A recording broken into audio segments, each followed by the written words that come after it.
ଆଜିର ପ୍ରଥମ ପ୍ରଶ୍ନଟି ଭାରତୀୟ ସେନାର ସୁପ୍ରିମ କମାଣ୍ଡର କିଏ? ଏହାର ସଠିକ ଉତ୍ତରଟି ଭାରତର ରାଷ୍ଟ୍ରପତି। ପରବର୍ତ୍ତୀ ପ୍ରଶ୍ନଟି ଭାରତୀୟ ସେନାର ମୁଖ୍ୟାଳୟ ବା ହେଡକ୍ୱାର୍ଟର୍ସ କେଉଁଠାରେ ଅଛି? ଏହାର ସଠିକ ଉତ୍ତରଟି ନୂଆଦିଲ୍ଲୀ। ପରବର୍ତ୍ତୀ ପ୍ରଶ୍ନଟି ଭାରତୀୟ ସେନାର ସର୍ବୋଚ୍ଚ ସମ୍ମାନ କ'ଣ? ଏହାର ସଠିକ ଉତ୍ତରଟି ପରମବୀର ଚକ୍ର। ପରବର୍ତ୍ତୀ ପ୍ରଶ୍ନଟି ନ୍ୟାସନାଲ ଡିଫେନ୍ସ ଏକାଡେମୀ କେଉଁଠାରେ ଅବସ୍ଥିତ?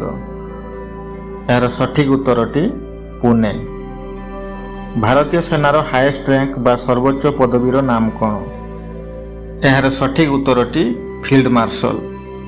ପରବର୍ତ୍ତୀ ପ୍ରଶ୍ନଟି ଭାରତୀୟ ସେନାର କେଉଁ ପଦବୀରେ କେବଳ ଜାତୀୟ ଚିହ୍ନ ରହିଥାଏ? ଏହାର ସଠିକ ଉତ୍ତରଟି ମେଜର। ପରବର୍ତ୍ତୀ ପ୍ରଶ୍ନଟି ପରମବୀର ଚକ୍ର ପ୍ରଥମେ କିଏ ପାଇଥିଲେ? ଏହାର ସଠିକ ଉତ୍ତରଟି ମେଜର ସୋମନାଥ ଶର୍ମା।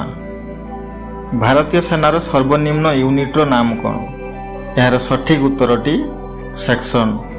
ପରବର୍ତ୍ତୀ ପ୍ରଶ୍ନଟି ଭାରତୀୟ ସେନାର ପ୍ରଥମ କମାଣ୍ଡର ଇନ୍ ଚିଫ୍ କିଏ ଥିଲେ?